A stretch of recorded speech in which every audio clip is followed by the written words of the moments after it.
All right. And we are back and we are discussing family planning, to build or not to build, to plan or not to plan. That is the question. That is the question. So, okay, first of all, what made you want to discuss this? Like, there was something that happened in your life. Like, what was it that you thought this was a good topic to chat about? Yeah, I don't know. I feel like maybe it's because we're getting closer to 30. Well, you're 30. Bitch, speak for yourself. Maybe it's because I'm getting closer to 30, but I think in having to I spent the majority of my 20s in a very deep depression and in and Yeah. out of those and so I don't think I was really afforded the mental space or luxury of thinking about things that I would be working toward if I were to live to like 85 years old. Mm-hmm. However, around the time that I moved here to New Orleans, I had made a decision and an agreement with myself to participate in life in a new way and to root myself in things that would keep me here. Mm. And I thought like, oh, would I want to be a parent? And I could have given you a million reasons why I didn't want to, including my own relationship with my parents. But Mm. as I have done a lot of healing in my own life and within my relationships with my parents, in whatever ways that looks like, I've thought like, okay, yeah, I can fuck up a kid a little bit.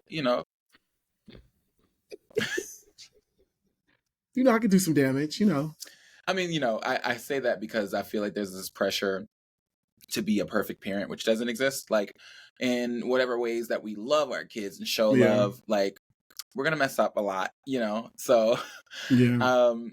I think once I accepted that, the idea of parenting seemed a lot more feasible because I am not gonna get it perfect and I can accept that I'm going to fuck up in ways that like I don't anticipate, but that doesn't mean that I won't be capable of raising and creating someone who is loved, feels love, Mm. and gives love. Yeah. So I am just as excited about the ways that I could do it correctly as I am nervous about the ways that I can get it wrong. Yeah, I think for me, I've always thought about families and raising a family. I just didn't think about it too deeply because I was like, I feel like have to have a partner. In my head, I would want to do it with someone else. Um, just because two is statistically better than one. You could always, it's healthy in a certain aspect, but I didn't have anybody to even consider that with. So I think it was something that was like like very laissez faire type of thought, but like family planning has been something that I've talked about recently. Just casual conversation with my boyfriend, and then just also like me being 30 and my sister having her my niece, and starting a family Yeah, with that'll do her it. and seeing her and my niece just like be these like inseparable entities. It has made me think about it and made me want to be like, are you ready? And I think the question is sometimes people are not going to be ready, but you do it Mm-hmm. anyway. Mm-hmm. I think with the privilege of queer men, we can plan it Mm-hmm. um, Mm. easier. We can. It's funny that you call it a privilege because I also think it might be one of the downsides. Yeah, so it is nice that we can prepare for it in that way, but it also is considerably more difficult Absolutely. depending on like because I can't Financially. just make a decision to like have a kid right now. I need a uterus, like I Yeah. need a person with a uterus involved in this. So it is just as much a privilege as it is a barrier. Yeah. Oh, yes, that is true. The privilege and barrier of it, and the realities of like it cost. I've had That conversations, exactly. and my people. I've had friends that tell me, I'll hold a baby for you, and if I don't get no man, I can do it. And I'm just like, wow, this is a real conversation, and it's something that's I've bringing someone into this world that is my own. I've always had fears of because I don't want, like you just said, I don't want to fuck them up. You will. You will. I mean, you're human. People, your parents are not perfect, but I think for me, I would hope that I'd be a father that would acknowledge and want to get things right and hold myself accountable and be humble and, have humility with my child. But I think that is something that, like, are you ready to sacrifice as well? That seems to be more relevant to me now than anything else. Like now I'm not so worried about the Yeah. ways that I will do it well and not so well. And I think you're right that the more people involved in the child rearing experience, the more opportunities there are to get it right.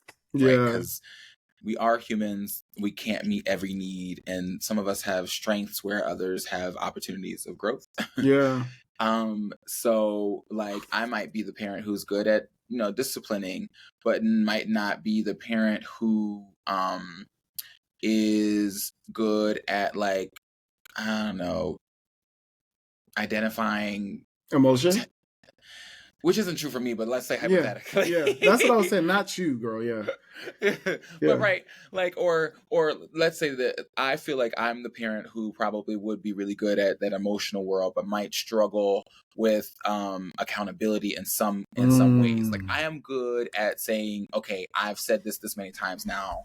There's a line to be drawn, but my sister seems Excuse to me. identify areas of strength, right? So she's really good with her daughter of saying, okay, because my child is this way, she needs to know, like, you need to be prepared to deal with people if you're going to interact with them in this way. And so she's Yeah. teaching her how to defend herself and things like that. And I'm a lover, not a fighter, so maybe I could teach you some ways to defend yourself, but they're not going to be the way that my sister Yeah. can. You know what I mean? Yeah. I think for me, it's one thing that I think I would struggle with is discipline. Really? Yeah, because like in my family it was tough love and it was just, I don't think, me honestly right now, I don't think I would spank my kid. I just don't see that as something that could be healthy. I don't want my child to fear me. I want them to respect me. But it's like, where is that balance of, you know, where that disciplinary action is and will it stick? And like, I work in education. I've worked in education, so I know how it can land and how it can't. But I think patience, I have patience, but like discipline. Like I don't want to be the one to be like, I gotta put you in a corner. I gotta take your phone away. I don't want to be that parent. It's just like, I'm so sorry. I'm gonna be like, I'm sorry. I have to take your phone. Do you think you would do that soft parenting?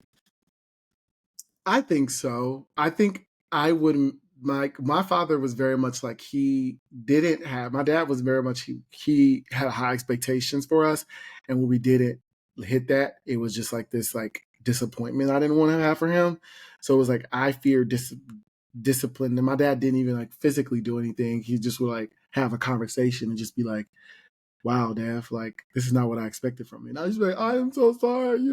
I want to have that type, but I think for me, it's like creating that pattern and that routine that as a child knows that this is not, don't do this right now, don't do that, but also give them grace because they're a child.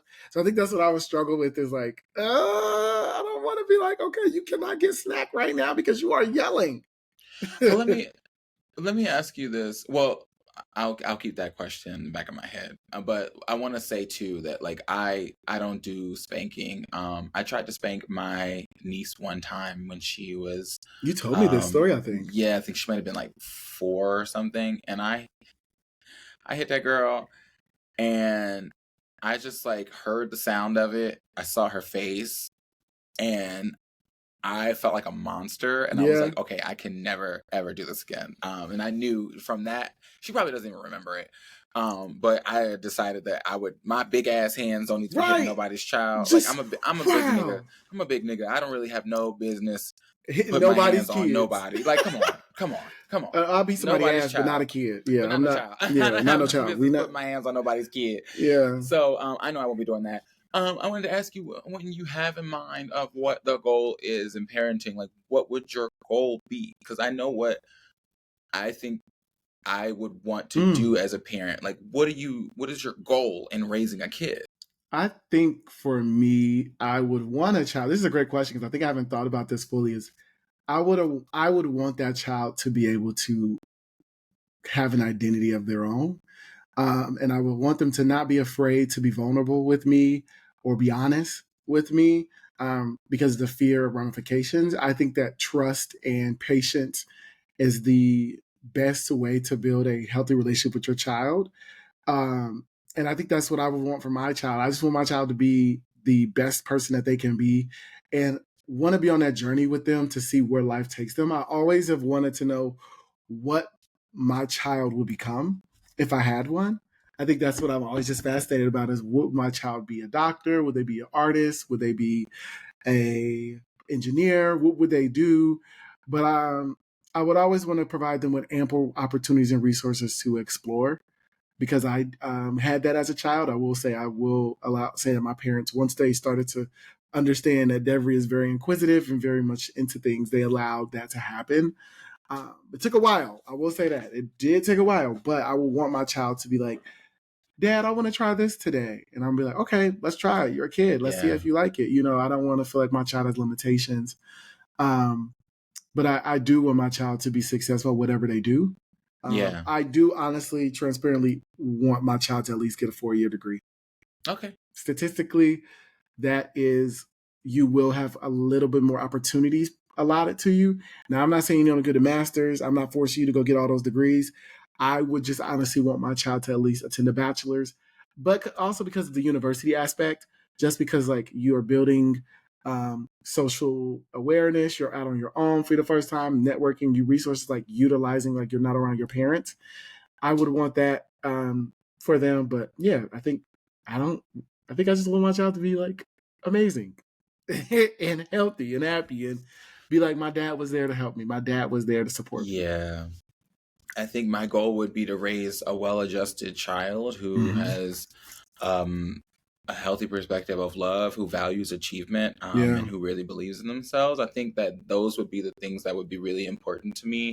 And I would try to do so by fostering the things that we've talked about a lot this season, fostering curiosity, yeah, valuing truth, like taking time to feel their emotions and listen to their inner truths while also yeah, being guided by my own moral principle. But I want them to be, by the time they become an adult, to be interested in developing their own too, right? mm-hmm. Like I just want a self-sufficient, healthy, well-adjusted, loving human being who Yeah, believes in themselves enough to pursue the things that they want yeah, with passion and diligence and discipline.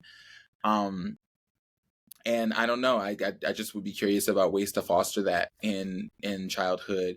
yeah, Um, I wonder how often people are asked that, because I know people always think about the things that they want for their kids, but I also then wonder what people's goal is when they're raising. You're creating a human. You're yeah, creating and then building an adult. You're yeah. morphing and shaping an adult. Yeah, I think what I genetically, not genetically, like realistically, I think a parent wants their child to be successful and to provide once they get older, right? They're the ones that like can take care of them or be there. But I think the only issue I have is I don't want to live through my child. I would never want that. I think that that is something that is not not sustainable. And I heard this quote today when I was at work, and I think it's just very um, it's very impactful. Was I want to raise a child with not me at the center, so that if I'm not there, they're able to thrive still. And I don't want to raise the child with me being like, I have to be the one police things. I have to be the one because there's going to be a time when I'm not around or when I'm not there. And I don't want that child to not know how to navigate life and be aware and be cognizant without me in the space, if that makes sense. I Yeah. don't want to raise a child with me at the focal point. Hmm. I don't want that. I think that like you realistically have to be like, I cannot be the one that has to protect them all the time. I can't do that. I can't be the financial breadwinner. I have because I won't be here. Statistically, you will go before your child. Statistically, realistically, sometimes that life happens, but I don't like if I go, my child is like, Ideally, huh? ideally, you'll go before your Ideally, kid. right? Ideally. So I thought about that. Like you do, like you create something with you not in mind because it has to move without you there. It's got to outlast you. It's got to be the best version of your genes. Every time you produce a child, you want to be the continuation. I know this probably sounds narcissistic, but you want it to be the continuation of your bloodline, right? Like the same way that, like, as human beings, we are creating succession there. We want legacy. A lot of us want legacy. We want to be able to see not just little versions of ourselves, but the culmination of our parents' work, our grandparents and their parents and their parents, and so on and so forth, where you can look at a lineage, you can look at a history, and it resulting and coming together, conspiring to create this person. Mm-hmm. That's what there's so much beauty in that process, and I would love to be able to participate in doing that. Yeah. But not not correcting the mistakes of my life, Yeah. or Yeah. making or putting the weight of my failures On them. or regrets on the potential of my child, Yeah. because my life is mine to reckon with. Yeah. So I agree with you with that. Yeah, I think that is, I've seen that mistake so many times, is you got to do this because I sacrificed for you, and you have to do this because I did this for you. And it's like you're putting this child in the space of, I didn't choose this, I didn't choose this. I didn't tell you to bring me into the world. So why do I have to have this pressure of, I have to do all this for you and sacrifice what I want to do because you sacrificed? And I think it's a conversation of like, where is that balance? Where is that you want their child to be successful, but not to live through your child? Sure. But I am curious, do you have any like same gender loving relationships or parents or families in your like space? Like, have you seen a same loving relationship raise a child? There's a community member here in New Orleans that is a mom, trans woman, and she and her husband have a daughter who's super adorable. So they were the first, I think, trans couple that I had ever seen with a kid. I actually know another guy who's connected with Moby who has a child as well. And there's another trans couple in my life who just gave birth last month. So I've, since moving to New Orleans, seen so many more examples of queer parents than I ever have, and these are people I share community with, so it has become significantly more accessible to me. Yeah. And there are all these ways that I've thought of, and there's another man, there's a man who is a dentist here in New Orleans who also just had a baby. I know of. Are they of color, or are these people? All of these are Black queer Okay, people. great. Because all of these are Black great. queer people. And I don't really know their economic backgrounds, but I think that they are pretty diverse in that. So you got two single men who are fathers to daughters, and then I've got a trans couple who are parents to a daughter, and another trans couple who are parents to a son. Yeah. I don't know anyone too close. I mean, but I do know of a relationship of two women who ended up having a child. I think they got a surrogate. Is it not a surrogate? A sperm donor. In regards to that. And then I do know two men that have twins, and they had a surrogate. But I have not been able to see how they raise their child, besides through like social media. But I was always curious of like, what conversations do you have with the child? Is it different with you having parents that are same gender loving? That expectations of mom, dad, what are you saying? That I would love to be a fly on the wall just to see how they navigate those conversations, because I think that is something that I would want to know and like take classes on, is raising a child in a same gender loving household. What are those conversations? How do you prepare your child for the world to ask questions, that it's not as cookie cutter. Our family is not the nuclear family, right? I'm curious about that because I think that's something I've thought about a lot, is the conversations that we would have with our child in regards to their how they were conceived, their interaction with other people. I've thought about that because I'm just, what does that look like? I think that's so interesting because my own child rearing experience, or my own childhood experience. Excuse me, my bad, y'all. I've never reared a child in my life. I said, girl, what is going on over here? Your words. My own, yeah, I've told you, I'm having a rough week. My own childhood experience was different from a lot of the people that I grew up around. I mean, now granted, I lived for a while. I was in a single parent household, but then my father got married, and then my mom got married, and so then there were two different households, and so I've always had more than one parent, and I've always had more than two. Yeah. And so when I think of the queer family, I think I've said on this platform before, but I say it all the time that, like, ideally my child would have the same number of parents I had before.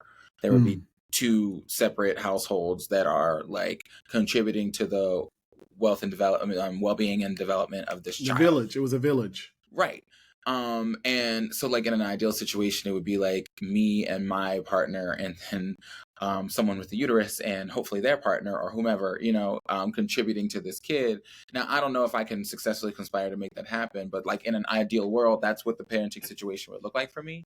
And I realize that it could be complicated because there's so many hands in the pot. Yeah. But what is also true is that, like, it is often really difficult for two-parent households to raise a child on their own, and it does take that village, right? And that, like, if no one's really trying to take complete ownership of this child, but rather everyone's investing in the child's well-being, and it's a collaborative effort, it seems like it could work out to me. Sure, they're going to be. It is. What is true, though, is that there are often different approaches to child rearing that people have, and that the more people you involve in that could complicate it. And that is true. Like, whose decision outweighs, right? Yeah. Because that's what I would think about is, I tell my child no, and then they go to their dad, and then your dad says yes. And I'm like, we not on the same wave, bitch. If I told little Dev to not go and you told him to go, and then they go talk, and then with your situation, they go talk to like the surrogate and then their family. Like, I think that is the thing, is like, where is the flow of communication? I think that requires you all, the adults, to communicate, is have these conversations as a collective. And I think that's rare. And that's a powerful thing if that is able to be done. To be successful, successful of that, because I think that's always the thing, is when parents are separated, right? You go to this child's house for this time and you go those conversations. But I've thought about that. That was my experience as a kid, and I don't know what the backgrounds of that looked like, but in hindsight, I realized that I did a lot of my own rearing in that way. I was shaping a lot of my own experiences, but it seems like I don't think I ever played my parents against each other, and I'm not sure that came up. And it would be unrealistic to expect that my genes would outweigh the other gene carriers, that I would be raising myself, right? But I'm curious if it could be done. It is important to me to have multiple people there in a child's life to rely on, because we can't be perfect. We can't. And I wonder if I could make that happen.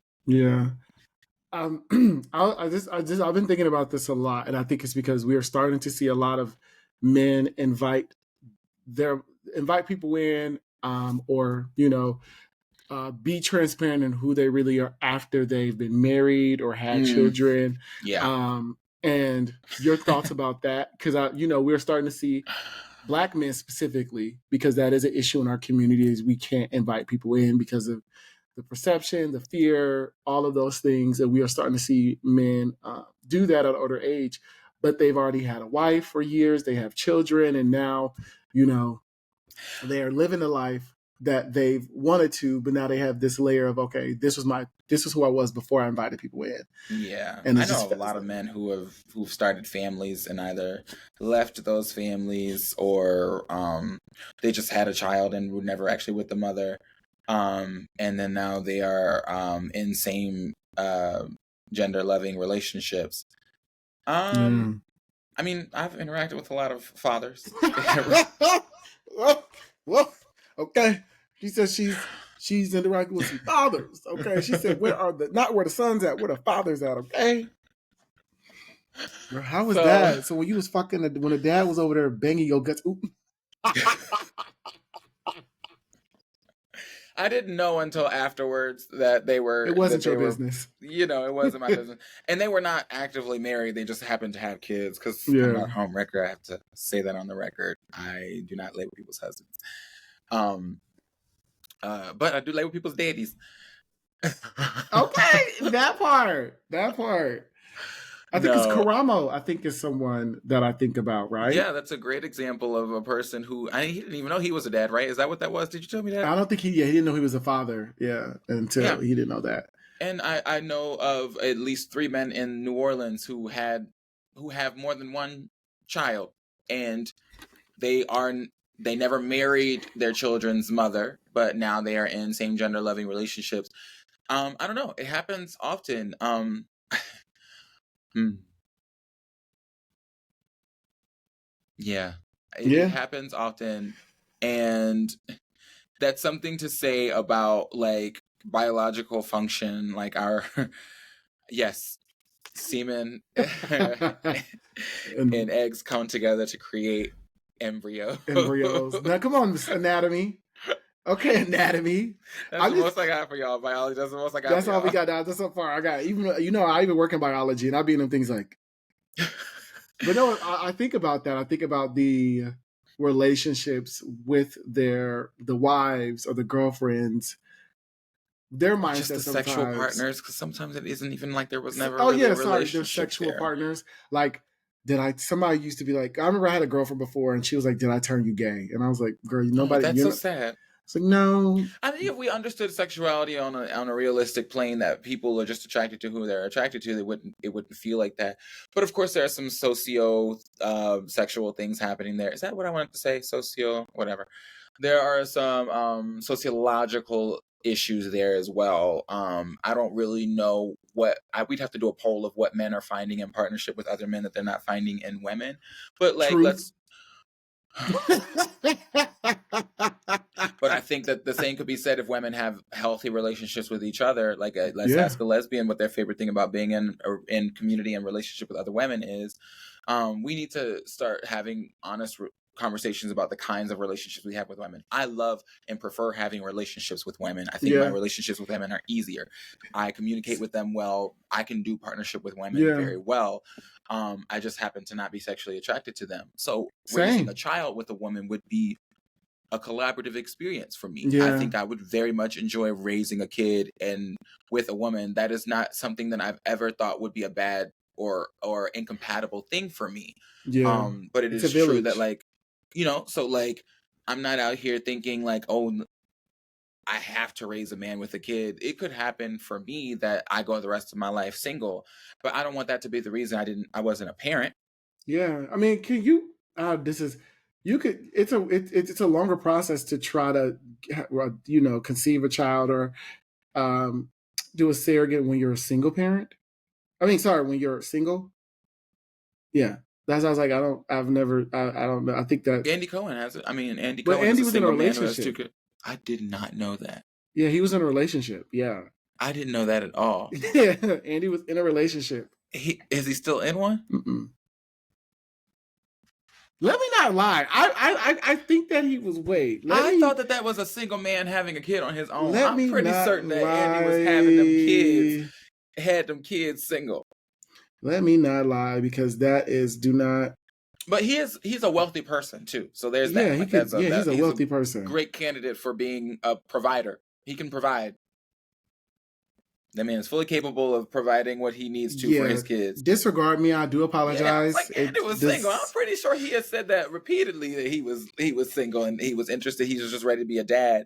And that's the thing, is a lot of us have to wait. So that's the thing, is a lot of those men who had their children and then invited the world into their romantic and sexual truths.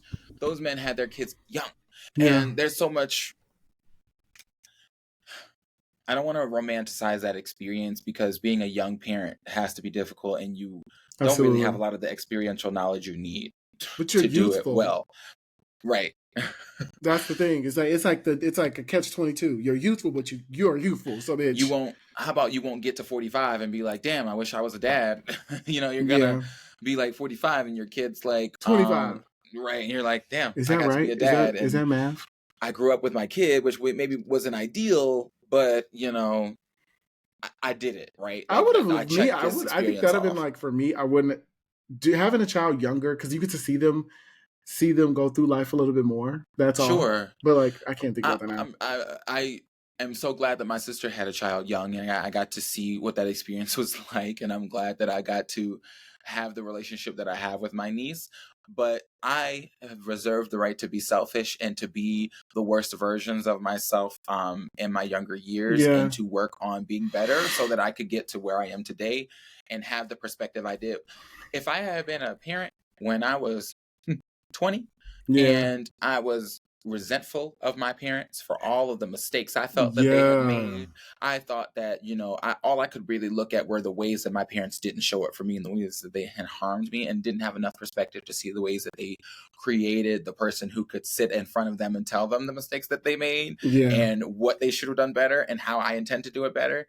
Or even one step better, created what my parents did conspired to create the kind of person who can move forward and is Hmm. ready to move forward in his Yeah. relationships with them, and who acknowledges the ways that they showed up and the way that they continue to, even though they're flawed individuals. I forgive my parents Yeah. today for Absolutely. the ways that they failed me, and I did that before I turned 30. And Hmm. now I feel ready to embark on this own experience, on my own experience, knowing that my child could sit right across from me 20 years from the time that they're conceived and tell me all the ways I fucked up and all the ways that I could have been better to them, and hopefully allow them in the coming years afterwards to hit the same point of forgiveness and readiness to move forward in their own journey. Yeah. I think that's a great thing to discuss because I've thought about that as well. Is I've had to have that conversation with myself. Is I would be the one to not raise my child back home, and that'll be a triggering thing for me because I am now creating my tribe with my child and my partner and those things. And I know that I'll be not raising it back home, which is very uncommon because my mom and my family would want me to come back home so that they could see my child, and me realistically, I wouldn't go back home because Yeah. that would be for selfish. That would be for them and not for me. Mm. And also my dad, he left his family and was with my mom, and there was a little bit of I seen his mom resent him for that, but he had to sacrifice. You know, there's sacrifice that has to be had. But I thought about that as you would not go back, Devery. How do you feel? What are your thoughts? And are you okay? And I think I am okay. That, but it'll be a challenge because I wouldn't have my grandma, I wouldn't have my mom, I wouldn't have my dad. Like my niece has all these people, and I look at them like you have this tribe, a family, and if I had a child, it would probably be with my child's parents, my partner's parents, if that makes sense, or family. You know what I'm trying to Mm, say? I Like, do. I would be more lenient to that. But my child to see my family, like we'll go back home and visit. But I thought about that. Like, I wouldn't. I don't see myself moving back home to raise my child with my family. I probably should. I I was thinking think, about that for you. What would you do? yeah, I don't think I would. I love New Orleans, but I don't think I would raise my kid here. I would want to go home. I loved growing up in Maryland, and I loved the experience of being in Maryland and or the DMV in my Yeah, formative years, and I would want that for my kid. There's so much to learn, discover, and love there, and there's so much to learn in DC alone. Like the fact that it was accessible. I was able to go to field trips in DC and all those free museums. Like I want my yeah, kid to know what it's like to have access to museums all throughout the year and not have to pay to go to access information in that way. yeah, So I would definitely go home. And I yeah. also want my child to know what family reunions are like, Yes. and to know what it's like to have family readily accessible, even if we don't Mm. stay there for too long. I want them to know what it's like to be surrounded by everyone you know for just a short amount of time, at least, so that they can value that experience, and that home, they know what home feels like. Even if, like, one thing I know is that no matter where I go, I know what love and family feel like because I've had it. And even though it wasn't perfect, Mm. when I go back there, I know that that's what it looks like, you know? Yeah, I don't know. I got emotional because I was thinking about when you said that. We genuinely love our families, and we want our families to be involved with our journeys of family and parenthood. And I think about me as like, I would want like at least my child to spend the summers in Ohio. Yeah. You know, I would want them to see my family. I don't want to feel like I'm like keep my child away from my family. Never the case. But I would want them to go back and live in the motherfucking city of Ohio. Whoa. The state of I'm Ohio. glad words aren't just getting me. I was gonna say the city of Dayton, but City of Ohio. Dayton, but Ohio. I think about that.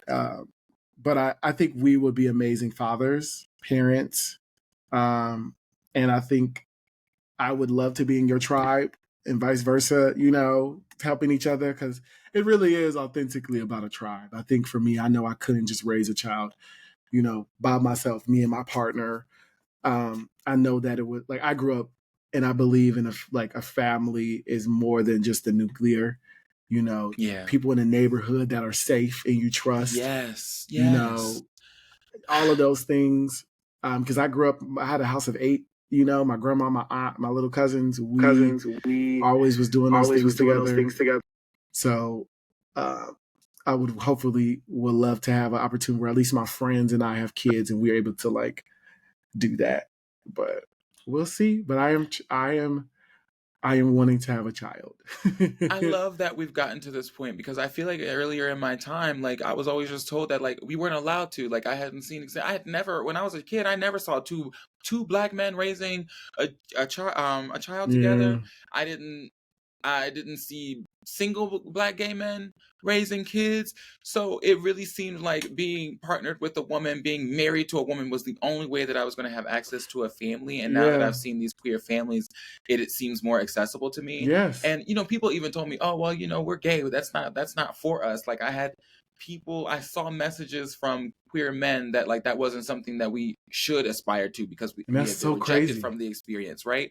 And I'm so glad that I have come up in a time where there are options. The options have been laid in front of me because I can be honest about the fact that I do want to be a dad and that like I don't want to be in my old age and not have at least the opportunity to cultivate some sort of my own family. Yeah. And yeah, we can find chosen family, but like I also want to be a parent to a biological child. I want Me that too. experience.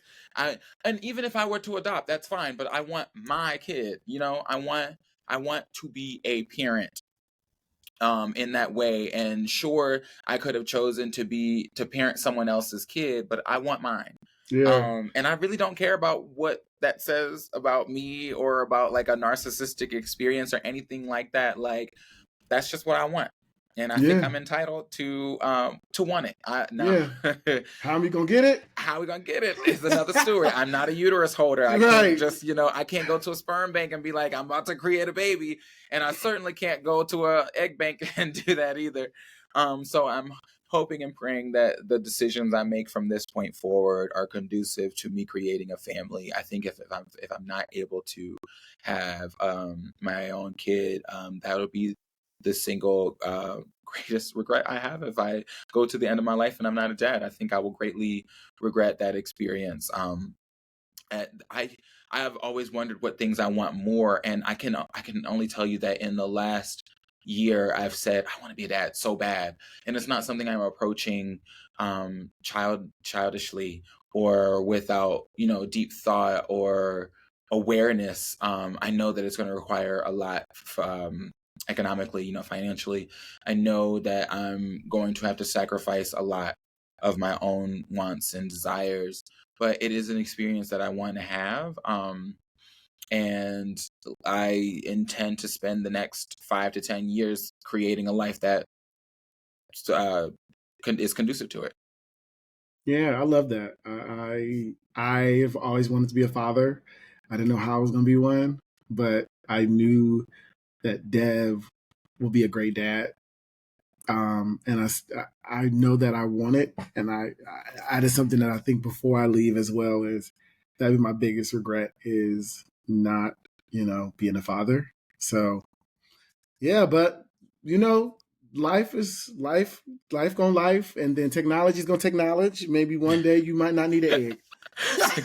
Maybe one day you might not need an egg, and there you go. We have our issues have been resolved. If I could just find a compatible uterus carrier who is looking for the same things that I'm looking for and our values align, I'm not particular about what that looks like. I need someone who's looking for a child rearing partner. You Yeah. know, that at least that. And if that looks romantic, great.